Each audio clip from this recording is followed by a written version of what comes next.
მადლობა დათო, თორნიკე, მადლობა, მივესალმებით თქვენს მაყურებელს და მსმენელს. ხო, და დღეს საუბარი იქნება ლიბიაზე. ლიბიას იმ პერიოდში, ოსმალეთის პერიოდში ერქვა ტრიპოლის საფაშო. ეს მე-16 საუკუნიდან და ახლობით მე-16 საუკუნიდან ოსმალეთის იმპერიის შემადგენელი ნაწილი არის.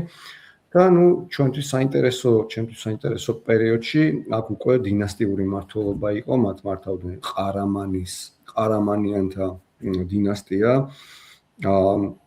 და კავკასიელი მონების და მამლუქების შემოყვანა აქ მე-18 საუკუნეში ესეთი განსაკუთრებით თვალს ჩაწერდა.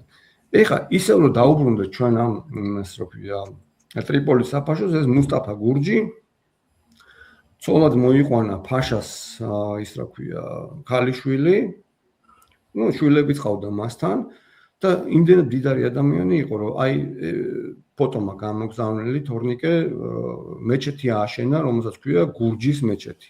და დღემდე არსებობს ტრიპოლიში. ულამაზესი მეჩეთი არის. ეს არის მეჩეთი, მადრასა და აქვე არის თურბა, ანუ ამ გურჯის ოჯახის ის რა ქვია სასაფლაო, ესეთი მავზოლეუმივით სასაფლაო არის.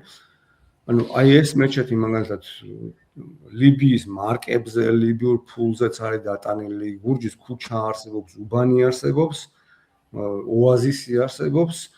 გურჯის გვარი დღეს უკვე ძალიან გავრცელებული გვარი არის იმაში, რა ქვია, თვითონ ტრიპოლიში, თვითონაც იციან, რომ ქართველი შთამომავლები არიან, ან რამდენიმე ქართველის მაინც.